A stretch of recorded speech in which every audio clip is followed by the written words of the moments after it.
Writer रिया, जो कि मैं खुद हूँ। तो मैं यहाँ पर लेकर आई हूँ माफिया द लवल गर्ल का आगे का भाग। तो उम्मीद करती हूँ ये कहानी भी आप लोगों को ज़रूर पसंद आई है, और पसंद आती है तो लाइक ज़रूर करें और कमेंट करके मुझे ज़रूर बताएं। तो चलिए कहानी शुरू करते हैं। ही पिया अपना मुंह बनाए हुए बस वीर को देखे जा रही थी। उसे कुछ समझ नहीं आ रहा था आखिर में कबीर कबीर का क्या करे। वो पिया कहती है, प्लीज आप खाना खा लीजिए, मुझे जाने दीजिए, मुझे नहीं रहना है आपके साथ। आप समझते क्यों नहीं हो मेरी बात को। लेकिन वीर कहाँ उसकी बात सुनने वाला था। वो तो अपनी बात पर अटका हुआ था। वीर पिया का हाथ पकड़ कहता है, डॉल पहले हम खाना खा लेते हैं, उसके बाद आगे की बात करेंगे। लेकिन डॉल तो अपना मुंह फुलाकर बैठी हुई थी। नहीं, खाना मुझे आप ही खाओ। वीर कहता है, देखो डॉल, तुम नहीं खाना खाओगे तो ये वीर भी नहीं खाएगा। जब तक डॉल खाना नहीं खा लेती वीर भी कैसे खाना खा सकता है। पिया कहती है, अब ज़्यादा नाटक मत करिए, खा रही हूँ खाना, पहले आप खाओ उसके बाद मैं। वीर कहता है, बहुत चालाक हो डॉल, तुम्हारी बातों में नहीं आऊँगा, शुरुआत तो तुम्हें ही करनी होगी। पिया अपना माथा पीट कहती है, लाओ ट्रे दो मुझे। उसमें से पिया अपने लिए और कबीर के लिए खाना निकाल लेती है। पिया कबीर से कहती है, कबीर जी मुंह खोलिए। वीर अपना मुंह खोल देता है। वहीं पिया भी एक निवाला खुद खा रही थी तो दूसरा कबीर को खिला रही थी। दोनों खाना खा चुके थे। अब प्रिया को अपना हाथ धोना था। वो कहती है, मैं हैंड वॉश करके आती हूँ। कबीर प्रिया को देखता है और कहता है, ओके जाओ जल्दी आना। लेकिन प्रिया कहती है, आपके होते हुए कोई चांस नहीं है कि मैं यहाँ से भाग भी जाऊँ। ये कबीर कहता है, मेरे होते हुए तुम जा भी नहीं सकती हो डॉल कहीं भी। पिया अपना आरा टेढ़ा मुंह करते हुए अपने हाथ धोने चली जाती है। पिया हाथ धोकर वापस आती है और कहती है, देखिए ना कबीर जी, ये साड़ी मेरी कैसे फंस रही है। आप मुझे कुछ और पहनने को दे दीजिए, अब मुझे साड़ी नहीं पहननी है। लेकिन कबीर कहता है, तुम साड़ी में बहुत सुंदर लग रही हो डॉल, बिल्कुल एक मॉम की गुड़िया जैसी। तुम्हारा ये मखमली सा बदन, तुम्हारी ये पतली कमर बहुत जबरदस्त लग रही हो। कुछ और पहन लोगी तो तुम्हारा ये रूप कैसे देखूंगा मैं। वहीं पिया कहती है, अब तो रोज ही साड़ी पहनना है कबीर जी, मगर मुझे अभी कंफर्टेबल नहीं लग रहा, मुझे कुछ और चाहिए। ये क्या पहन लूं। अभी पिया सोच ही रही थी कि उसकी नज़र कबीर पर जाती है और कहती है, मुझे ये चाहिए। कबीर अनजान सा बना हुआ, क्या चाहिए तुम्हें। आपको आपका टी शर्ट दो मुझे। क्या तुम ये पहन पाओगी डॉल, ये बहुत ढीला होगा तुम्हें और बड़ा भी। पिया कहती है, तभी तो मांग रही हूँ आपसे, मुझे अच्छा लगता है आपका शर्ट पहनना, क्योंकि उसमें मुझे बहुत आराम मिलता है। फिर कबीर कहता है, लो भाई उतार देता हूँ, अब मैडम को यही चाहिए तो मैं क्या कर सकता हूँ। पिया जल्दी से जाकर कबीर से वो टी शर्ट लेकर पहन लेती है। Thank you Kabir ji. फिर प्रिया बाथरूम में जाकर अपनी साड़ी उतार कर बाहर फेंक देती है, जिसको कबीर कैच कर लेता है, क्योंकि कबीर तो पिया का ही इंतजार कर रहा था। उससे रहा नहीं जाता तो कबीर पिया के सामने एकदम से चला जाता है। पिया ये देखकर घबरा जाती है, आप यहाँ क्यों आए। क्योंकि पिया कबीर के सामने पेटीकोट पर थी और ब्लाउज पर। पिया अपने तन को ढकने की कोशिश करती है, प्लीज जाए यहाँ से, मैं बस आ ही रही हूँ। कबीर जी बात को समझो, मैं आपके सामने कपड़े नहीं बदल सकती, प्लीज।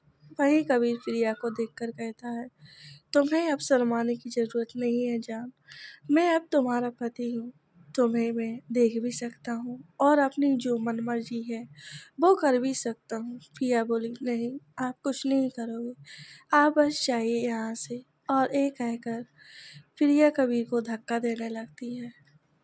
लेकिन कबीर उसके दोनों हाथ पकड़ कहता है, कोशिश करना बेकार है डॉल, तुम मुझसे जीत नहीं सकती हो।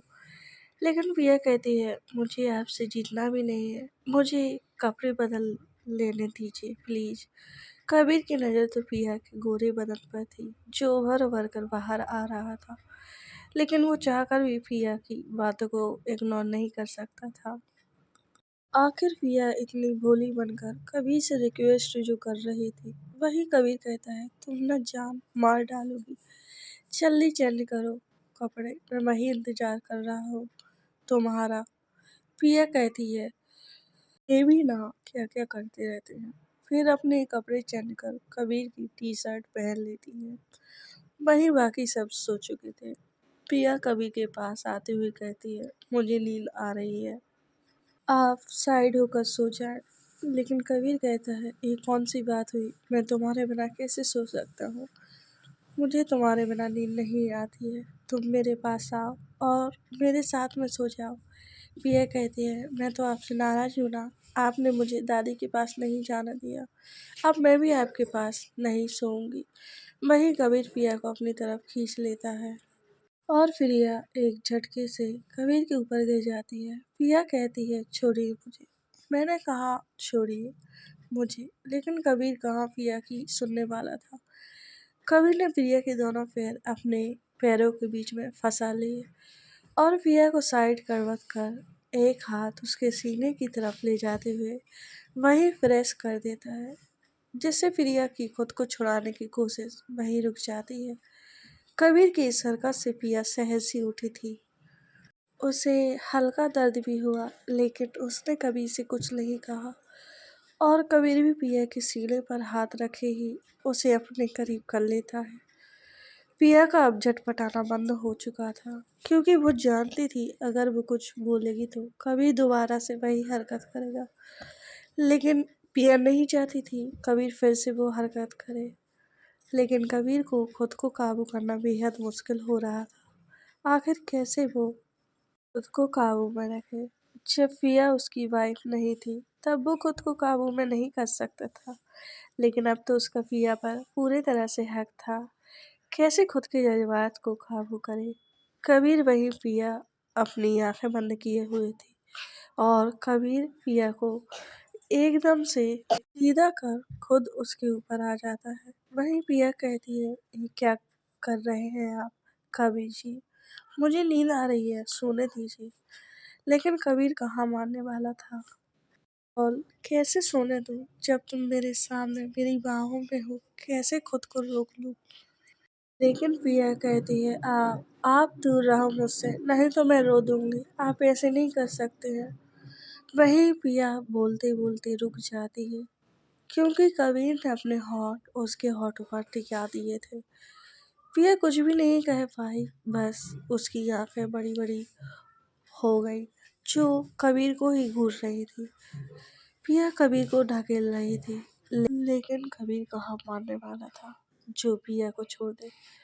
किस करते करते कबीर के हाथ आउट ऑफ कंट्रोल हो रहे थे। कबीर की हरकत बढ़ती जा रही थी, लेकिन पिया उसे रोकना चाहती थी। कैसे रोके पिया कबीर को। पिया एकदम से कबीर को धकेलते हुए जोर जोर से रोने लगती है। आप मेरी बात सुनते क्यों नहीं हो। और पिया का शोर तेजी से कबीर के कान फोड़ने के लिए काफी है। आ प्रिया जोर से गला फाड़ फाड़ कर रो रही थी, लेकिन कबीर पिया के मुंह पर हाथ रख कहता है शांत हो जाओ मेरी माँ, शांत हो जाओ, मैं कुछ नहीं कर रहा हूँ। प्रिया खुश हो जाती सच्ची। कबीर बोला हाँ सच में। वही कबीर मन में सोच रहा था एक बार घर पहुंच जाऊं, इसको फिर बताता हूँ मैं। रात का समय था, चारों तरफ शांति थी। कोई था जो बहुत तड़प रहा था अपने प्यार के लिए, जिसे अभी उसकी ज़रूरत थी, पर वो करे भी तो क्या करे। उसकी मोहब्बत उससे दूर थी, उसकी बाहों में नहीं थी। बाली अपने बेड पर लेटी हुई थी, उसका एक हाथ अपने सर के पीछे था और आंखें बंद किए वो रॉकी को याद कर रही थी। हाय, मानना पड़ेगा इस लड़के को, क्या कमाल की चीज़ है। जंगल का शेर है और इसका शिकार इस शेरनी को ही करना पड़ेगा। अब और नहीं रहा जाता यार, कर दो ना मेरा शिकार। कब आओगे, कब मुझसे शादी करोगे। रॉकी तो मुझसे बात ही नहीं करता है, हद है यार, उसे मेरी तलब दिखती ही नहीं है।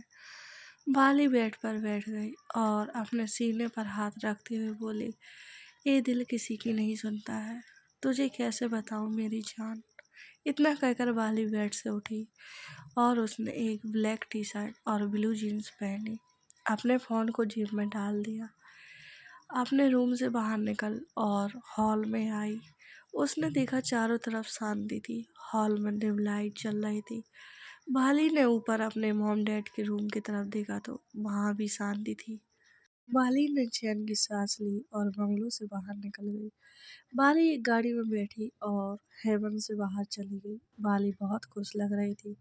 अब वो जो करने जा रही थी वो बहुत धमाकेदार होने वाला था। रॉकी अपने रूम में बेड पर बैठा हुआ था और अपने लैपटॉप में कुछ काम कर रहा था। कुछ देर बाद वह बोर हो गया तो बेड से उठ गया और रूम के बालकनी में चला गया। बाहर का मौसम काफी सुहावना था और प्यार से आसमान को देखने लगा। तभी उसके कानों में किसी के सीटी करने की आवाज आई। रॉकी ने नीचे देखा तो दिखता ही रह गया, क्योंकि उसके सामने तो बाली खड़ी हुई थी और अपनी उंगली में चाबी डालकर घुमा रही थी और रॉकी की ओर देखकर मुस्कुरा रही थी। बाली को देखकर रॉकी दंग रह गया, लेकिन उसकी खुशी उसके चेहरे पर झलक रही थी। उसने अपनी वक्ती आंखों से बाली की ओर देखा और उसे उंगली दिखाकर नीचे आने का इशारा किया, लेकिन रॉकी ने स्पष्ट शब्दों में नाम इशारा हिला दिया। लेकिन बाली भी कहाँ मानने वाली थी। वह अपनी जिद पर अड़ी हुई थी और इशारों पर इशारे करती रही कि जब तक तुम यहाँ नीचे नहीं आओगे तब तक मैं यहाँ से हिलूंगी भी नहीं, क्योंकि बाली रॉकी की मैडम लगती थी, उसकी बॉस की बहन जो थी। रॉकी अपनी हद कैसे भूल जाए कि वो एक गार्ड है। वहीं पिया अब आराम से सो चुकी थी। वहीं वीर उसके पास जाकर उसे अपनी बाहों में भरकर सो गया था। वो तो बस एक मौके का इंतजार कर रहा था, जल्दी घर पहुंच जाए और फिर पिया को बताएगा कि वीर क्या चीज है। वहीं पिया सुकून से सो रही थी तो वीर तड़पने को मजबूर हो रहा था, क्योंकि उसे पिया की मीठी मीठी खुशबू पागल बना रही थी। लेकिन पिया तो इतनी मासूम है, इन्हें तो ये भी नहीं पता कि आज इनकी सुहाग रात थी और ये चैन की नींद सो रही हैं। वही बाली के बार बार बोलने पर रॉकी नीचे आ जाता है। रॉकी जैसे ही नीचे आता है, बाली उसका हाथ पकड़ कहती है, चलो ना हम शादी कर लेते हैं। लेकिन रॉकी कहता है, अब जाइए यहाँ से, रात बहुत हो चुकी है। इस वक्त आपको अपने घर होना चाहिए था मैडम, और आप यहाँ नहीं मैडम, जाइए। लेकिन बाली कहती है, फालतू की बात मत करो मुझसे, मैं इतनी रात को तुमसे मिलने आई हूँ और तुम मुझे जाने का बोल रहे हो। मैं कहीं नहीं जाने वाली, समझे तुम। जब तक तुम मान नहीं जाती मैं कहीं नहीं जाऊंगी। वही रॉकी जाने लगता है तो बाली रॉकी का हाथ पकड़ उसके चेहरे के करीब जाते हुए रॉकी को किस करने लगती है। रॉकी बाली को दूर कर देना चाहता था, दिमाग दूर करना चाहता था तो दिल चाहता था जो हो रहा है अच्छा हो रहा है। रॉकी बाली को दूर करता, लेकिन बाली बार बार उसके करीब जाकर उसे चूमने लगती।